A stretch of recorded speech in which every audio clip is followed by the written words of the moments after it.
All right, so today we are going to be learning about food chains.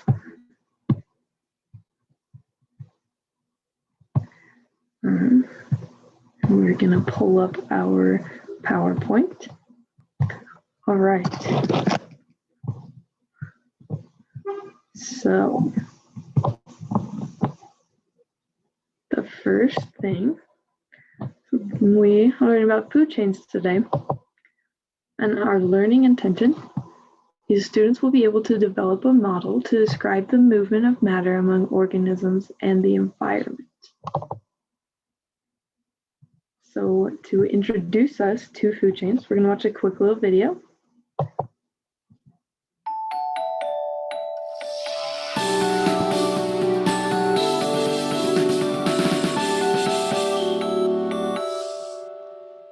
Not everybody likes the same kind of food, right? That's probably a good thing. I mean, all the more pizza for me. But whether we eat milkshakes or mangoes, pizzas or pears, tacos or toast, we use the energy that's in our food to stay alive. But how did that energy get into our food in the first place? The answer is that energy flows between living things. It's almost like each form of food is a link in a chain.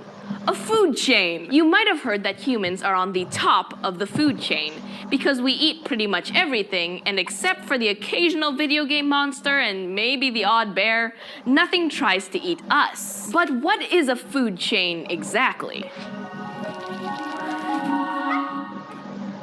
A food chain is a model that shows how energy flows between living things. You can think of animals and plants in the same food chain as all living in the same neighborhood, which scientists call a habitat. And they all have a job to do, interacting with each other day in and day out. Together, they form a kind of system, a self-contained collection of different things that all work together as a whole. And they also interact with the non-living stuff around them, like the water, the air, the ground, and the sun. Put it all together, and what do you get? A special system called an ecosystem. And food chains show us what eats what in an ecosystem. Now, everything that's alive is in a food chain, including you, my friend. And actually, most living things are in more than one food chain, depending on what or who they're munching on at the moment. I mean, you don't eat the same thing for dinner every night, do you? Didn't think so. Now, let's see how a food chain works by making a diagram of how these interactions happen in nature. First, all of the energy that's in a food chain starts with the sun. I can't stress that enough, people. Plants take the energy from the sun's rays and change it into chemical energy. So when a nice patch of lush green grass starts to grow, it's capturing some of the energy from the sun to do it.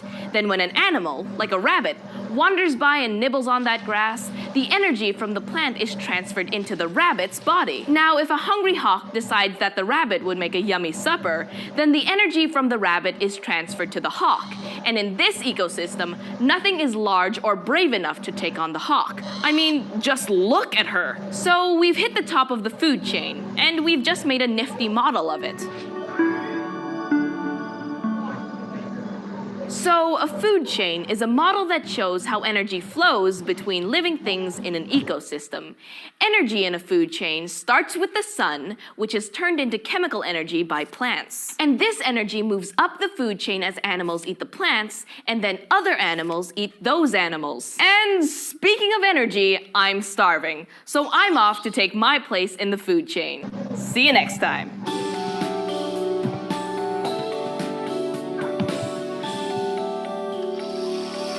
Went home for 6 weeks. All right, so first up, we're going to go over all the different parts of the food chain.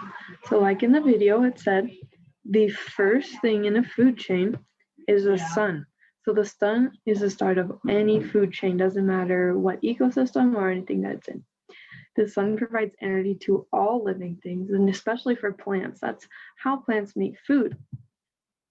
And so the sun transfers energy into plants. Plants are always the next step in the food chain, whether it's flowers or grass or vegetables or fruit.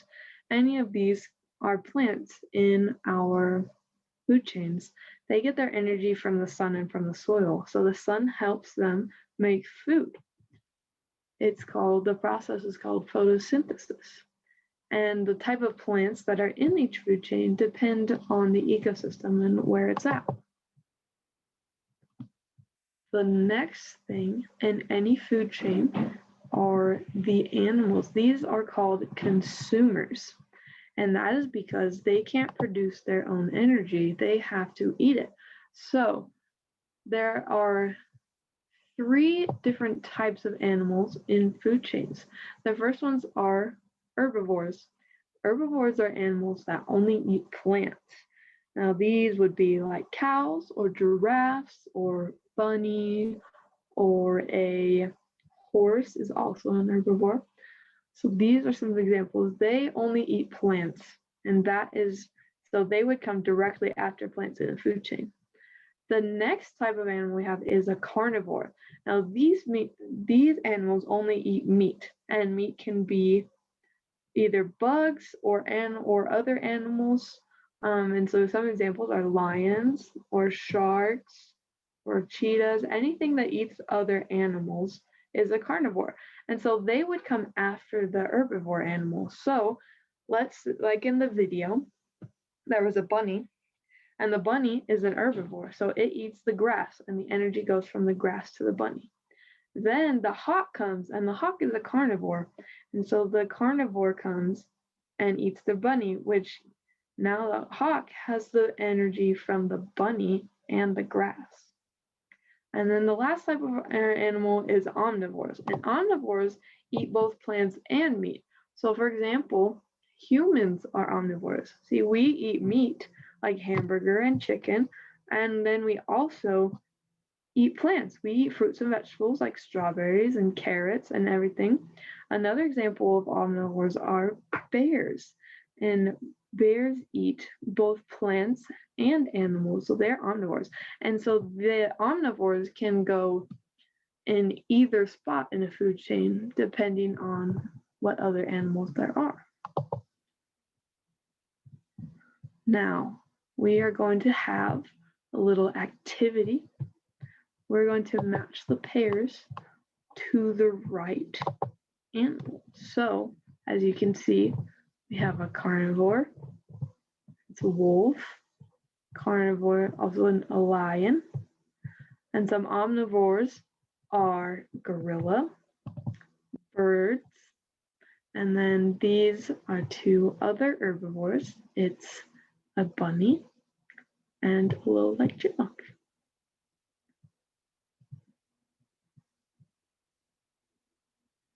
And so the next step, the last step in the food chain, are decomposers.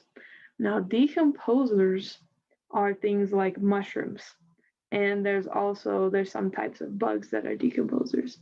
Now, they help break down dead animals. So, if there's a deer on the side of the road, these decomposers will take the deer and they will break the body down, and they will return the energy from that animal back to the soil so that plants can have the nutrients they need to make food.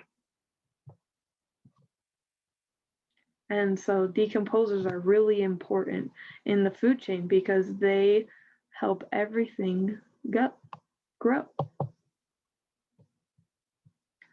Now we're gonna do a little activity. We're gonna create our own food chain. So I'm gonna open this up and we're gonna draw our own food chain. So first we're gonna start out, gonna change the color. Now we're gonna draw the sun because that starts out any food chain.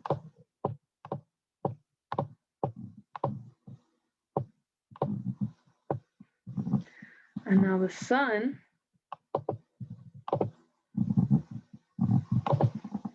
gives its energy to plant. So for our plant, we're going to do some grass. Now we have the grass. And the next thing in the food chain, we are going to have a cow.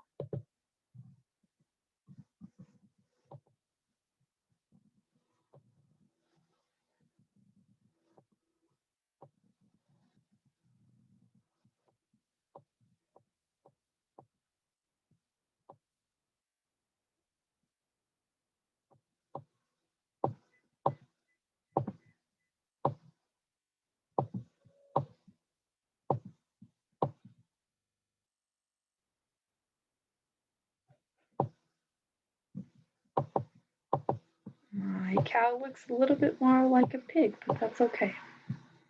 Okay, we have a cow. Now the next thing we're gonna have, let's have it be a person. So we're gonna draw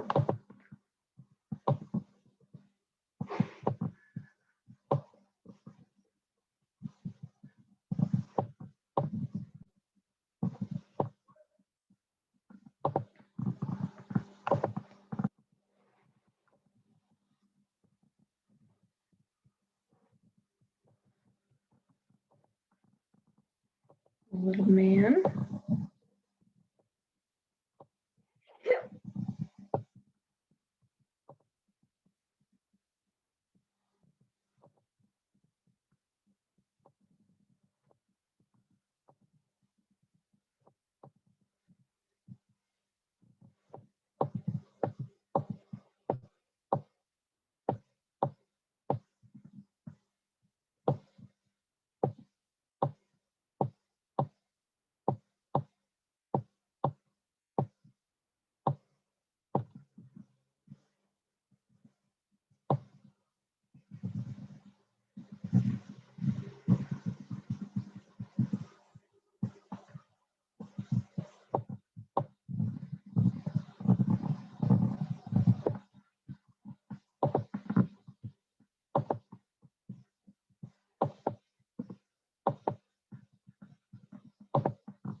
And there we go, we have our food chain. So we have the sun that starts all the food chain, and then we have the grass, and then we have a cow which eats the grass. So the energy from the sun goes into the grass, and then the cow eats the grass.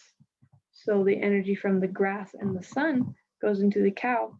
And then this little man has a nice hamburger, and he gets the energy from the cow, from the grass, and from the sun. So the energy flows from each point until it finally gets to our man right here. And that is our lesson for today.